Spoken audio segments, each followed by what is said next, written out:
ఎక్కడ అని బెహంజీ అడిగితే ఇదిగో ఇక్కడే అని లైవ్ చూపించా. లైవా? అదేమన్నా ఐపీఎలా? భయ్యా అని నోరారా పిలిచింది. పిలిస్తే చెల్లికి అన్యాయం జరుగుతుంటే ఏ అన్నయ్య చూస్తూ ఊరుకుంటాడు అన్నయ్య. అంటే భయ్యా అని పిలిస్తే గోయిదా వేస్తావా? అలా హే చెల్లి. అమ్మో మళ్ళీ నా చెల్లి. హలో అన్నయ్య ఎక్కడ? వస్తానమ్మా, నా పని అయిపోయింది. నీ పని కాదు, నా పని అయిపోయింది.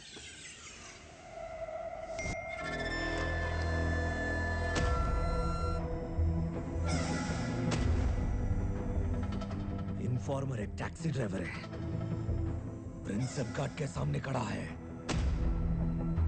लेकर आओ उस ड्राइवर को।